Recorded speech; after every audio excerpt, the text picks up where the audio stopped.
ఉగాది పండుగ మనం ఎందుకు జరుపుకుంటామో మీకు తెలుసా? ఉగాది పండుగ నిజమైన కథ ఏంటో మీకు తెలుసా? విష్ణువు మత్స్య అవతారంలోకి ఎందుకు మారాడో మీకు తెలుసా? బ్రహ్మదేవుడు సృష్టిని మొదటిగా ఎప్పుడు సృష్టించాడో మీకు తెలుసా? ఇవన్నీ ఈ రోజు వీడియోలో మనం వివరంగా తెలుసుకుందాం. ప్రతి ఒక్కరూ ఈ ఉగాది పండుగ రోజున ఈ కథ వింటే వారికి విష్ణు అనుగ్రహం తప్పకుండా కలుగుతుంది. ఎప్పుడైతే ధర్మం గతి తప్పుతుందో, అధర్మం విజృంభిస్తుందో, అప్పుడు నేను భూమి మీద అవతరించి దుష్టులని హతమార్చి అధర్మాన్ని ఓడించి ధర్మాన్ని నిలుపుతాను అని శ్రీకృష్ణుడు అర్జునునికి చెబుతాడు. విష్ణువు ఎన్నెన్నో అవతారాలు ఎత్తాడు అని ధర్మాన్ని రక్షించడానికి 10 అవతారాలు ఎత్తాడు. వాటిలో మొదటి అవతారమే మత్స్య అవతారం. బ్రహ్మదేవుడు ప్రతి ఉదయం సృష్టి నిర్మాణం మొదలుపెట్టి ఆ రోజు పూర్తి అయ్యే లోపు సృష్టించే పని ముగించుకుని మళ్లీ యోగ నిద్రలోకి వెళ్లిపోతాడు. అలా నిద్రలోకి వెళ్ళగానే వెంటనే ప్రళయం వచ్చి సృష్టి మొత్తం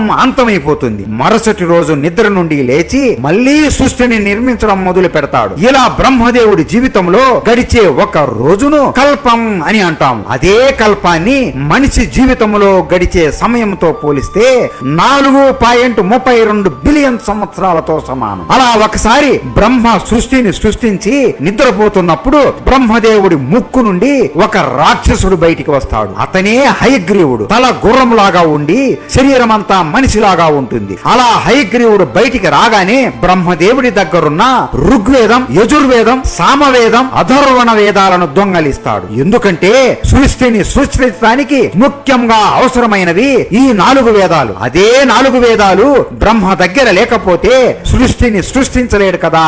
అప్పుడు ఈ సృష్టిని నేనే పరిపాలించవచ్చు అని అనుకుంటాడు. హయగ్రీవుడు ఆ వేదాలన్నింటినీ దొంగలించి అక్కడి నుండి పారిపోతాడు. ఆ వేదాలు నా దగ్గర ఉన్నాయి అని దేవుళ్ళకి తెలిస్తే వారు ఎలాగైనా చేసి నన్ను హతమారుస్తారు అని అనుకొని సృష్టి మొత్తం దాక్కోవడానికి వెళుతూ తిరుగుతూ ఉంటాడు. ఎక్కడికి వెళ్లి దాక్కున్నా అతని మదిలో భయం ఉండేది. ఎప్పుడు ఎటువైపు నుండి ఎవడు వచ్చి దాడి చేస్తాడో అని భయపడుతూ ఒక్కచోటే ఎక్కువ సమయం ఉండేవాడు కాదు. అలా తిరిగి అలిసిపోయి భూలోకాన్ని చూస్తాడు. భూలోకంలో 70% నీరే ఉంది కదా. ఆ నీటిలోకి వెళ్లి దాక్కుంటే నన్ను ఇక ఎవ్వరూ కనిపెట్టలేరు అని. అలాగే భూమి మీద దేవుళ్ళకి తపస్సు చేస్తే వాళ్ళు చాలా త్వరగా మెచ్చుతారు. ఎన్ని రోజులని ఈ దేవుళ్ళకు భయపడి బ్రతకాలి అని జగన్మాతకి తపస్సు చేసి శక్తివంతుడిలాగా మారిపోవాలి అని అనుకుంటూ హయగ్రీవుడు వేదాలని పట్టుకొని సముద్రంలోకి సరి వేగముగా దూకుతాడు. అప్పుడు భూలోకంలో సత్యయుగం నడుస్తూ ఉంటుంది. ప్రతి ఒక్కరూ నీతివంతులులాగా ఉంటారు. సముద్రం క్రింద ఒక చోటున కూర్చుని దుర్గమ్మకి తపస్సు చేయడం మొదలు పెడతాడు. అలా కొన్ని సంవత్సరాలు తపస్సు చేస్తూనే ఉంటాడు. జగన్మాత చివరికి హయగ్రీవుడి తపస్సుకు మెచ్చి అక్కడ ప్రత్యక్షమవుతుంది. చెప్పు హయగ్రీవా, నీకు ఏం వరం కావాలో కోరుకో అని అడుగుతుంది. హయగ్రీవుడు నమస్కరించి నవ్వుతూ ఎంతో తెలివిగా ఇలా కోరతాడు. నా మరణం ఏ దేవుడి చేతుల్లో ఉండకూడదు. నా మరణం ఏ రాక్షసుడి చేతుల్లో ఉండకూడదు. నా మరణం ఏ జంతువు చేతుల్లో ఉండకూడదు. అలాగే నా మరణం ఏ మనిషి చేతుల్లో కూడా ఉండకూడదు. నా మరణం జరిగితే అది కేవలం హయగ్రీవుడి చేతుల్లోనే ఉండాలి. అంటే నాలానే ఉన్న వాడి చేతుల్లోనే ఉండాలి అనే వరం కోరతాడు. అది వినగానే జగన్మాత నవ్వుతూ సరే నీ ఇష్టం హయగ్రీవా, తదాస్తు అని వరం ఇస్తుంది. హయగ్రీవుడు గట్టిగా నవ్వుతూ నాలాంటి అతను ఈ సృష్టిలోనే ఎవ్వడు లేడు. ఇక నేను అమరుడిని అని ఆ వేదాలని పట్టుకొని సముద్రములోనే ఉంటాడు. ఇదంతా శివుడికి కళ్ళకు కట్టినట్లు కనబడుతుంది. ఒక్కసారిగా విష్ణు అని గట్టిగా అరుస్తాడు. ఆ అరుపుకి విష్ణువు నిద్ర నుండి లేస్తాడు. విష్ణువుకి ఎంత ఘోరం జరిగిందో ఇంకెంత ఘోరం జరగబోతుందో మొత్తం అర్థమైపోతుంది. ఇప్పటికీ చాలా సంవత్సరాలు గడిచాయి. బ్రహ్మదేవుడు నిద్ర నుండి లేచే సమయం దగ్గరికి వచ్చింది. బ్రహ్మ కళ్ళు తెరిచే సమయానికి వేదాలు లేకపోతే ఇక సృష్టి మొత్తం నాశనమైపోతుంది. ఇప్పుడే హయగ్రీవుడిని వెతకాలి అని విష్ణువు బయలుదేరుతూ ఉండగా లక్ష్మీదేవి రాధాదేవిలా అలంకరించుకొని నడుచుకుంటూ ఆయన దగ్గరికి వస్తుంది. ఆ కంగారులో విష్ణువు లక్ష్మీదేవి వైపు చూసి ఒక చిన్న చిరునవ్వు నవ్వి ఆమెను దాటుకొని వెళ్లిపోతాడు. కానీ లక్ష్మీదేవి ఆ నవ్వును చూసి నన్ను చూసి వెటకారంగా నవ్వుతున్నాడు అని అనుకొని ఏమీ ఆలోచించకుండా కోపంతో నన్ను చూసి వెటకారంగా నవ్వుతున్నావు కదా స్వామి, నీ నీ తల శరీరం నుండి వేరు అయిపోతుంది అని చెప్పిస్తుంది. విష్ణువు ఆ కంగారులో సరే లక్ష్మి స్వీకరిస్తున్నా అని గరుడు మీద కూర్చొని సృష్టి మొత్తం తిరగడం మొదలు పెడతాడు. లక్ష్మీదేవి మాత్రం నన్ను పట్టించుకోలేదు అని చాలా బాధపడిపోతుంది. కానీ విష్ణువుకి మాత్రం హయగ్రీవుడు ఎక్కడ ఉన్నాడో కనపడడు. ఇక ఇతను ఉంటే భూలోకంలోనే ఉండాలి అని ఒక పథకం వేసి భూలోకానికి బయలుదేరతాడు. భూమి మీద సత్యయుగం మెల్ల మెల్లగా ముగుస్తూ ఉంటుంది. ప్రజలలో స్వార్థం పెరిగిపోతూ ఉంటుంది. కానీ సత్యవ్రతుడు అనే ఒక రాజు మాత్రం ఇప్పటికీ కూడా సత్య పాలన చేస్తూ న్యాయబద్ధంగా ఎంతో ధర్మబద్ధంగా ఉంటాడు. సత్యవ్రతుడికి విష్ణువు అంటే చాలా ఇష్టం. ఎలాగైనా ఎప్పటికైనా సరే విష్ణువుని చూడాలి అని భోజనం చేయకుండా కేవలం నీరు మాత్రం తాగుతూ జీవితం గడిపేవాడు. ఒక రోజు కొలనులో స్నానం చేస్తూ ఉంటాడు. ఆయన 2 చేతుల్లో నీరుని కొలనులో నుండి తీసుకుంటాడు. ఆయన చేతుల్లోకి అనుకోకుండా ఒక చిన్న బంగారు చేప వస్తుంది. సత్యవ్రతుడు ఆ చేపను చూసి నవ్వుతూ మళ్ళీ కొలనులోకి వదిలేద్దాం అని వదులుతూ ఉండగా, అయ్యో స్వామి, నన్ను ఈ కొలనులోకి వదలకండి రాజా, నేను చాలా చిన్న చేపని. ఈ కొలనులో ఉన్న పెద్ద చేపలు నన్ను తినేస్తాయి. నన్ను మీతో పాటు తీసుకొని వెళ్ళండి అని మాట్లాడుతుంది. సత్యవ్రతుడు చేప మాట్లాడుతుంది ఏంటి అని ఆశ్చర్యపోతాడు. కానీ ఆ చేప అడిగిన కోరికని ఒప్పుకొని ఆ చేపను ఇంటికి తీసుకొని వెళ్లి ఒక పాత్రలో వేస్తాడు. రాజు నిద్రపోయి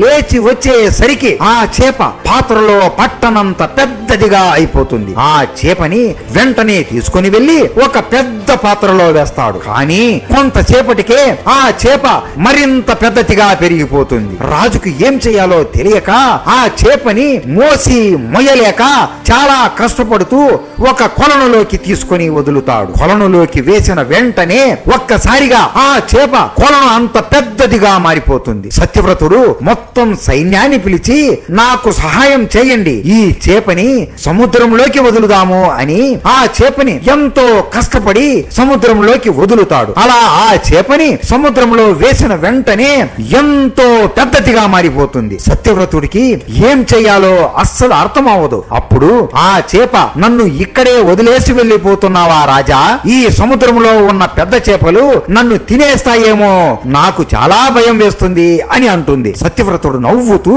నమస్కరించి, నన్ను పరీక్షించడానికే మీరు ఇదంతా చేస్తున్నారా స్వామి, నాకు మీ దర్శన భాగ్యం కలిగించండి స్వామి అని గట్టిగా ఓం నమో భగవతే వాసుదేవాయ నమః అని నమస్కరిస్తాడు. అంతే ఆ చేప నుండి ఒక దివ్యమైన వెలుగు వస్తుంది. ఆ చేప ఒక్కసారిగా మత్స్య అవతారంలోకి మారిపోతుంది. పై శరీరం అంతా నారాయణుడు రూపంలో ఉంటూ కింద శరీరం అంతా చేప రూపంలో ఉంటుంది. నేను నీకు ఒక దివ్యమైన కార్యం అప్పచెప్పడానికే ఇక్కడికి వచ్చాను సత్యవ్రత.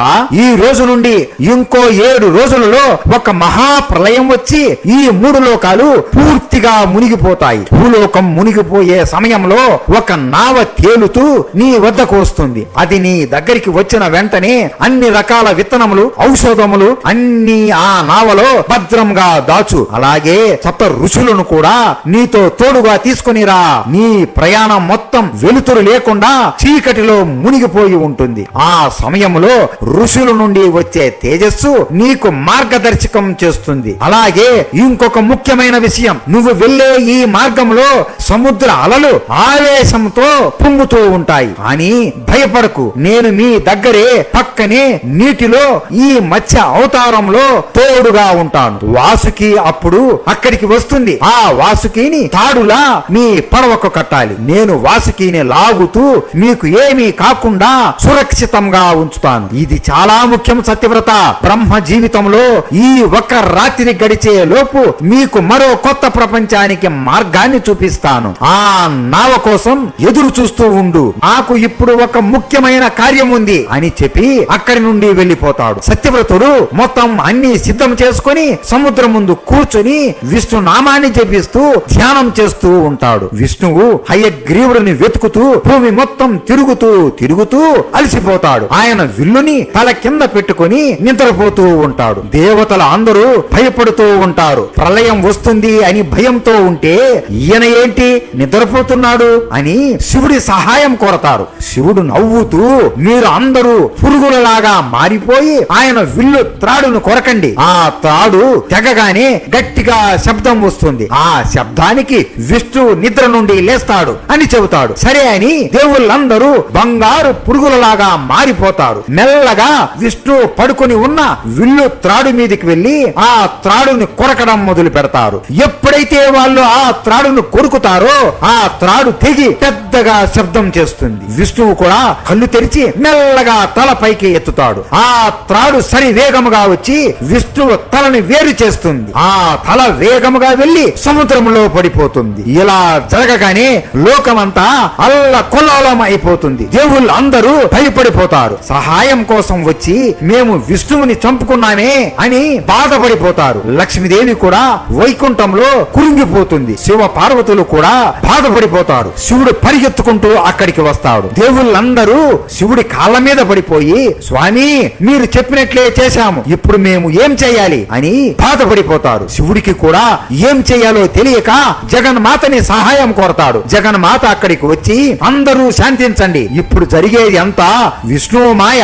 నేను హయగ్రీవుడికి ఒక వరం ఇచ్చాను. అతని మరణం అచ్చం అతని లాగే ఉన్న ఇంకొక హయగ్రీవుడి వలనే సంభవిస్తుంది. ఇప్పుడు మనం విష్ణువుకి గుర్రం తల పెడదాము. విష్ణువు ఆ హయగ్రీవుడిని హతమార్చిన తరువాత మీరు అందరూ శత్రుంజయ యజ్ఞం చేసి ఆ యజ్ఞ ఫలితాన్ని విష్ణువుకి అర్పించండి. అప్పుడు విష్ణువుకి మళ్ళీ ఆయన పూర్వ రూపం ఆయనకి వస్తుంది అని జగన్మాత దేవుళ్ళందరికీ చెబుతుంది. ఆ మాటలు విని దేవుళ్ళందరూ చాలా సంతోషిస్తారు. శివుడు ఒక అశ్వం తలని తెచ్చి విష్ణువు శరీరానికి తగిలిస్తాడు. శివుడు ఆయన చేతులతో తగిలించగానే ఒక దివ్యమైన వెలుగు వస్తుంది. ఆ వెలుగు నుండి విష్ణువు హయగ్రీవుడి అవతారంలోకి బ్రతికి వస్తాడు. అబ్బబ్బబ్బబ్బబ్బా, ఆ అవతారంలో విష్ణువు ఎంతో అందంగా ఉంటాడు. ఇదంతా జరిగిపోయే లోపు భూమి మీద 6 రోజులు గడిచిపోతాయి. ఆఖరిగా విష్ణువు చెప్పిన ఈ 7వ రోజు మొత్తం ఆకాశాన్ని అంతా దట్టమైన మేఘాలతో కప్పేశాయి. అసలు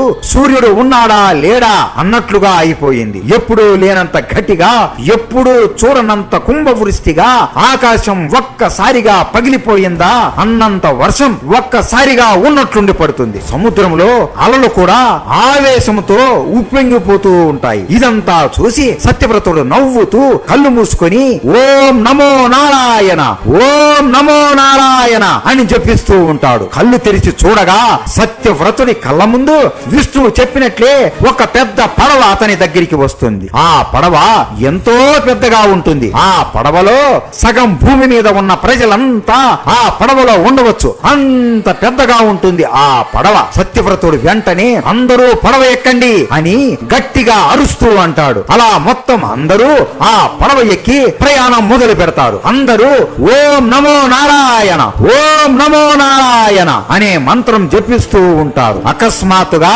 వాళ్ళ ముందు ఒక పెద్ద అల ఆ పడవని ముంచడానికి వేగంగా వస్తుండగా సముద్రంలో నుండి విష్ణువు మత్స్య అవతారంలో వచ్చి ఆ భయంకరమైన పెద్ద అలని అడ్డుకుంటాడు. పడవలో ఉన్న ప్రతి ఒక్కరూ ఆ అవతారాన్ని చూసి పులకరించిపోతారు. వెంటనే వాసుకి సర్పం కూడా అక్కడికి వస్తుంది. ఆ వాసుకిని ఒక తాడులాగా మార్చేసి ఆ పెద్ద నౌకకి ఒక వైపు కడతాడు. ఒక వైపు విష్ణువు పట్టుకొని భయంకరంగా వస్తున్న అలల మధ్య వీరిని సురక్షితంగా తీసుకుని వెళుతూ ఉంటాడు. అలా ఎంత పెద్ద పెద్ద అలలు వస్తున్నా కూడా విష్ణువు భయంకరమైన ఆ అలలని ఆపుతూ పడవని లాగుతూ ఉంటాడు. అలా మొత్తానికి హయగ్రీవుడు ఉండే చోటికి వస్తారు. విష్ణువు మొత్తం అందరితో, మన క్రింద ఒక క్రూరమైన రాక్షసుడు ఉన్నాడు, నేను వెళ్లి అతన్ని సంహరించాలి. నేను వచ్చే వరకు ఏ అలలు వచ్చినా మీరు అందరూ భయపడకండి, అందరూ కలిసి పడవలో పడిన నీటిని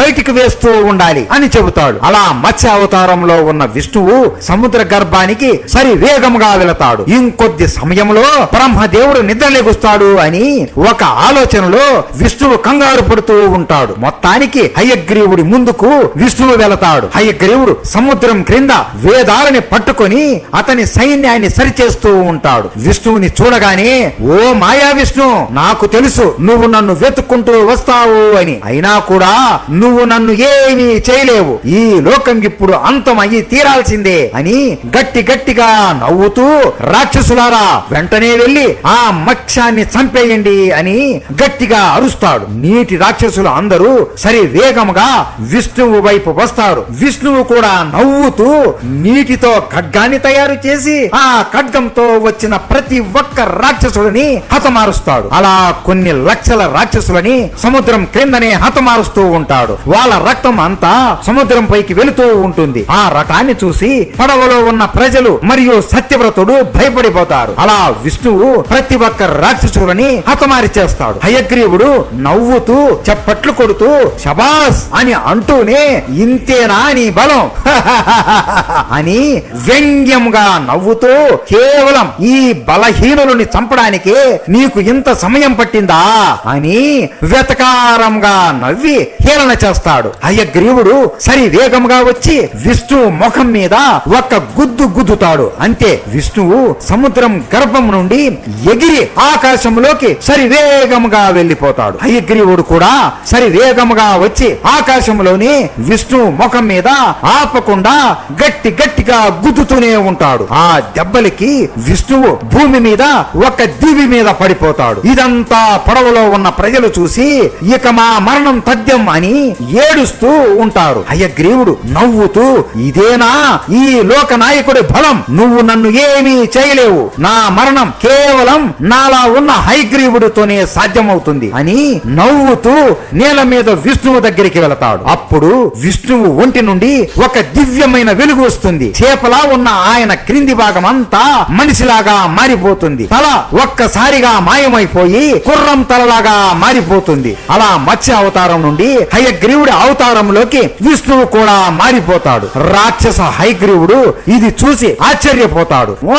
మోసం ఇది దేవుళ్ళందరూ కలిసి నన్ను మోసం చేస్తున్నారు అని అనే లోపే విష్ణువు హయగ్రీవుడి అవతారంలో వేగంతో పరిగెత్తుకుంటూ వచ్చి అతన్ని కాళ్ళు పట్టుకుని గట్టిగా అటు ఇటు నేలకు విసిరి కొడతాడు. అతని ఛాతీ మీద ఆపకుండా చేతులు బిగించి గట్టిగా గుద్దుతూనే ఉంటాడు. ఆ దెబ్బలకి హయగ్రీవుడు రక్తం కక్కుతూ ఉంటాడు. హయగ్రీవుడు చేతులు జోడించి, ఇక వద్దు నన్ను వదిలే, నన్ను క్షమించండి అని వేడుకుంటాడు. విష్ణువు మెల్లగా అతని చూపుడు వేలుని పైకెత్తుతాడు. ఆయన వేలు నుండి ఒక దివ్యమైన వెలుగు వస్తుంది. ఒక్కసారిగా సుదర్శన చక్రం ప్రత్యక్షం అవుతుంది. ఈ రోజుతో భూమి మీద నీ ఆయుష్కు ముగిసింది అని సుదర్శన చక్రాన్ని హయగ్రీవుడిపై వదులుతాడు. ఆ చక్రం సరి వేగముగా వెళ్లి హయగ్రీవుడి తలని ఒక్కసారిగా వేరు చేస్తుంది. హయగ్రీవుడి రక్తంతో విష్ణువు తడిచిపోయి ఉంటాడు. అలా హయగ్రీవుడు చనిపోతాడు. విష్ణువు అతని దగ్గరున్న వేదాలు అన్ని తీసుకుని బ్రహ్మకి ఇస్తాడు. బ్రహ్మ అప్పుడే నిద్ర లేచి సృష్టి నిర్మాణం మొదలు పెడతాడు. విష్ణువు హయగ్రీవుడు రూపం నుండి మళ్ళీ మత్స్య అవతారంలోకి మారిపోయి సత్యవ్రతుడు ఉన్న పడవ దగ్గరికి వస్తాడు. సత్యవ్రతుడు విష్ణువు మీద ఉన్న రక్తాన్ని చూసి, అయ్యో స్వామి, మీకు గాయాలు అయినట్లు ఉన్నాయే, ఆ రక్తం ఏంటి అని అనగా విష్ణువు నవ్వుతూ పడవని లాగుతూ, అది నా రక్తం కాదులేండి అని అంటాడు. మొత్తానికి సముద్రం శాంతిస్తుంది. విష్ణువు ఆ పడవని హిమాలయాల దగ్గరికి లాక్కుని వెళతాడు. ఈ రోజు నుండి త్రేతాయుగం మొదలవుతుంది. సత్యవ్రత, నీతోనే ఈ యుగం మొదలవుతుంది. నీ ధర్మ పాలనతో నీతి నిజాయితీగా భూమిని పాలించు అని చెప్పి అతన్ని మనసారా ఆశీర్వదిస్తాడు. ఈ సత్యవ్రతుడు భూమి మీద మొట్టమొదటి మనిషి మను అని చెబుతారు. అలా వీళ్ళ నుండే మనుషులు అందరూ జన్మించారు అని కూడా చెబుతారు. ఆ తరువాత దేవుళ్ళందరూ శత్రుంజయ యజ్ఞం మొదలుపెట్టి ఆ యజ్ఞ ఫలితాన్ని విష్ణువుకి ఇస్తారు. అలా విష్ణువుకి మళ్ళీ ఆయన రూపం వస్తుంది. లక్ష్మీదేవి బోరున ఏడుస్తూ, నన్ను క్షమించండి స్వామి అని చాలా బాధపడిపోతుంది. బాధపడకు లక్ష్మి, ఇందులో నీ తప్పు ఏమీ లేదు, ఇదంతా నా మాయనే అని ఆమెను ప్రేమతో హత్తుకుంటాడు. బ్రహ్మ సృష్టిని సృష్టించడం ప్రారంభించింది ఉగాది రోజునే. ఇలా కొత్త సంవత్సరం ప్రారంభించిన రోజునే ఉగాది అని చెప్పుకుంటారు. ఒక యుగానికి ఆది కాబట్టి యుగ మరియు ఆది ఈ రెండు కలిపితే ఉగాది అనే పేరు వస్తుంది. ఈ ఉగాది రోజున మనం ఏం చేస్తాము అంటే పొద్దున్నే లేచి స్నానం చేస్తాం, కొత్త బట్టలు వేసుకుంటాం, ఇల్లంతా శుభ్రం చేసుకుంటాం. అతి ముఖ్యమైనది షడ్రుచులు కలిగిన ఉగాది పచ్చడి చేసుకుని తింటాం. ఇది ఉగాది పండుగ వెనుక ఉన్న నిజమైన కథ. ఎవ్వరికీ తెలియని కథను మీ కోసం చాలా కష్టపడి చేశాం. ఈ వీడియో చూస్తున్న ప్రతి ఒక్కరికి మరియు మా సబ్స్క్రైబర్లకి, వారికి వారి కుటుంబ సభ్యులందరికీ ఆ విష్ణువు అనుగ్రహం ఎల్లప్పుడూ అన్ని వేళలా ఉండాలని మనస్ఫూర్తిగా కోరుకుంటూ మీ అందరికీ పేరు పేరున ఉగాది పండగ శుభాకాంక్షలు. ప్రతి ఒక్కరికి ఈ వీడియో నచ్చింది అని భావిస్తున్నాము. ప్రతి ఒక్క విష్ణు భక్తులు ఈ వీడియోని లైక్ చేసి, షేర్ చేసి ఓం నమో భగవతే వాసుదేవాయ నమః అని కామెంట్ చేయండి. నెక్స్ట్ శ్రీరామ నవమి పండుగ ఎందుకు జరుపుకుంటామో వీడియో అద్భుతంగా చేస్తాము. మిస్ అవ్వకుండా ఆ వీడియో కూడా అందరూ తప్పకుండా చూడండి. ఓం నమో భగవతే వాసుదేవాయ నమః.